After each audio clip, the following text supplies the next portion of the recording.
लड़ाई पर जुड़े हुए तमाम भाइयों बहनों, आज हम लोग बिहार राज्य स्वास्थ्य कर्मचारी संविदा कर्मचारी संघ के आह्वान पर आज से हम लोग सभी संविदा कर्मचारी अपने अपने घर पर आइसोलेट हुए हैं। बिहार सरकार की दोहरी नीति के खिलाफ मजबूर होकर के हमारे स्वास्थ्य संविदा कर्मचारी भाइयों ने पूरे बिहार में लगभग 27,000 हमारे सभी साथी इस होम आइसोलेट में भाग लिए। पिछले कई सालों से बिहार सरकार के हमारे माननीय मुख्यमंत्री जी तरह तरह की घोषणाएं करते हैं, लेकिन इनकी घोषणा तक ही सीमित हो जाती है। इन्होंने शुरू से इस लालच में रखा कि ये सुविधा देंगे, सरकारीकरण के तर्ज पर आपको परमानेंट करेंगे, ये सुविधाएं सरकारी तर्ज पर देंगे, लेकिन आज तक हमारा बिहार सरकार ने इस पर आज तक कुछ अमल नहीं किया।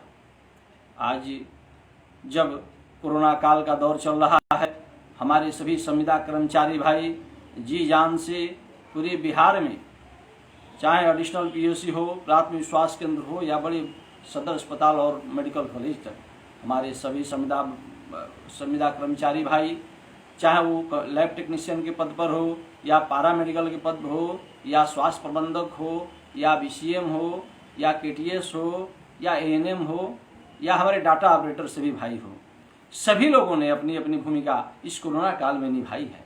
बिहार सरकार को भी ये समझना चाहिए कि ये जिस तरीके से पिछले कोरोना काल में हम लोगों ने इस महायुद्ध को, कोरोना काल के विरुद्ध हम लोगों ने इस युद्ध को जीता, इस पर गर्व होना चाहिए बिहार सरकार को। आज के दौर में जब पिछली बार भी हम लोग कई सालों से लगातार मांग करते आए हैं, पिछली बार भी हम लोगों ने इस सरकार से हम लोग मांग करते हुए कोरोना काल में हम लोगों ने आंदोलन हड़ताल करने का शुरुआत किया, लेकिन हाई कोर्ट के आदेशानुसार कोरोना काल के भयावह स्थिति को देखते हुए हम लोगों ने अपना आंदोलन को वापस लिया, सम्मान करते हुए। लेकिन एक वर्ष बीत गए, क्या मिला संविदा कर्मचारी भाइयों को?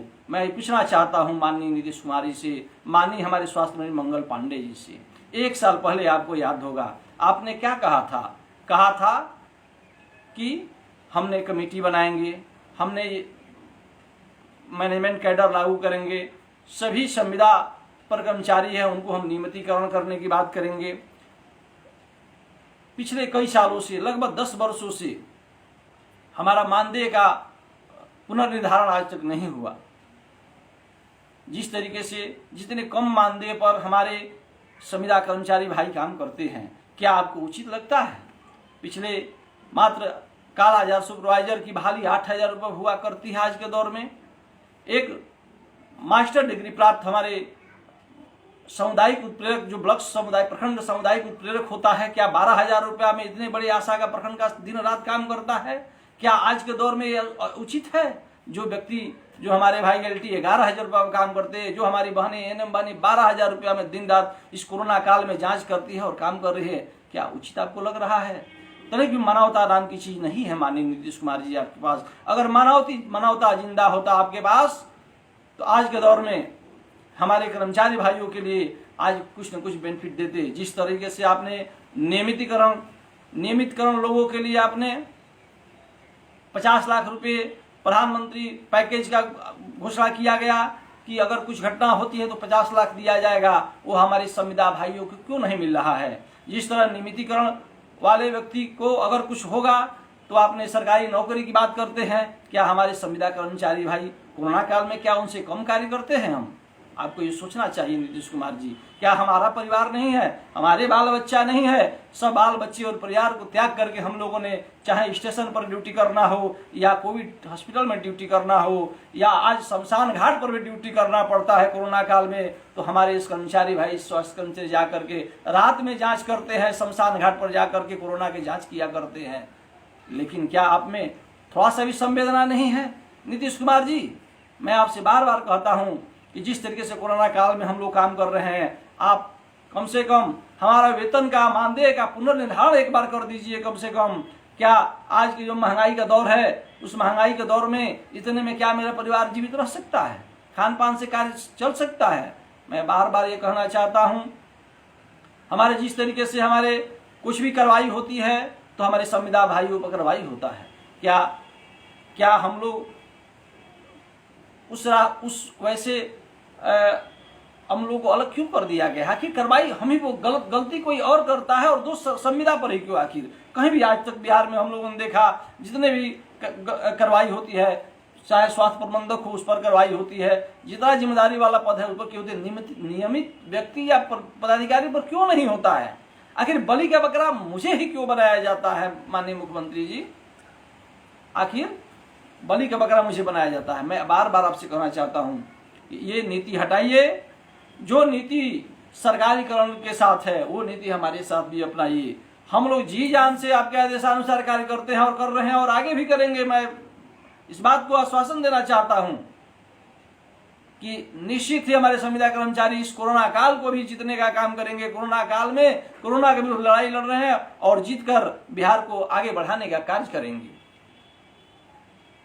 लेकिन हमारी मांगों पर विचार करिए। अगर विचार नहीं करते हैं तो धमकी से कार्य नहीं चलेगा। जो आप एक तरफ वार्ता की बात करते हैं, दूसरी तरफ धमकी की बात करते हैं, ऐसा दोहरी नीतिकरण नहीं चलेगी। इसलिए धमकाने के बजाय हमारी समस्याओं को सुनिए। आपसे करबद्ध प्रार्थना है कि जिस तरीके से हमारे भाई स्वास्थ्यकर्मी जितने भी लगे हुए हैं, पूरे बिहार में हमारे 27,000 स्वास्थ्यकर्मी इसमें होम आइसोलेट हुए हैं। बाध्यता है हमारी। आपने क्या किया नियमितीकरण के लिए? आपने आज तक क्या किया? मैं आपसे पूछना चाहता हूं। हमारे संविदा कर्मचारी के लिए क्या किया? चाहे लैब टेक्नीशियन आज से बहुत दिनों से लगातार करके आपकी 2014 में बहाली निकली, आज तक नियमितीकरण नहीं किया गया। हमारे पारा मेडिकल वर्कर जो अचिकित्सा सहायक विरुद्ध पद पर कार्य करते हैं उनको आज तक नहीं किया गया। हमारे चाहे प्रबंधक हो, बीसीएम हो, दिन रात लगातार आप कोई काम देख लीजिए। अगर मेरा संविदा कर्मचारी कार्य न करे तो क्या आपका कार्य संपन्न हो सकता है? चाहे आज के दौर में टीकाकरण का कार्य हो या कोविड का टेस्ट करना हो, जहां देखे वहां हमारे संविदा कर्मचारी भाई काम करते हैं। लेकिन दुरंगी नीति माननीय नीतीश कुमार जी, आपसे मैं बार बार कहना चाहता हूं, ये नहीं चलेगा। इसलिए दुरंगी नीति को वापस करिए और हमारी मांगों पर विचार करिए। हम लोग पुनः वापस आकर के कार्य में लग जाएंगे। लेकिन जब तक हमारी मांगों पर विचार नहीं होगा, हमारे स्वास्थ्य कर्मचारी भाइयों से मैं आह्वान करता हूं कि नीतीश सरकार के विरुद्ध अगर नौकरी पद से इस्तीफा भी देना पड़े तो हम लोग इस्तीफा देने के लिए तैयार है, लेकिन झुकेंगे नहीं। इस बार हम लोग सम्मान करते हैं हाई कोर्ट के आदेश का। हाई कोर्ट को भी हस्तक्षेप करना चाहिए कि आज तक सरकार ने 1 साल में क्या किया। मुझे भी लगता है कि कोरोना काल चल रहा है, लेकिन आपके पास कोई संवेदना नहीं है। अगर संवेदना रहती तो हमारे मांगों पर जरूर विचार करते आप। इसलिए मैं अपनी बातों को खत्म करते हुए मैं सभी भाइयों को, हमारे संविदा कर्मचारी भाइयों, सभी भाइयों को धन्यवाद देता हूं कि जी जान से अपने कार्य में लगे हुए हैं और आप सभी होम आइसोलेट हुए हैं और अपनी मांगों को लड़ाई के लिए आगे भी लड़ाई ऐसे ही लड़ते रहेंगे। नागेश दत्त पांडे, पारा मेडिकल वर्कर, प्रदेश महामंत्री बिहार बक्सर। धन्यवाद।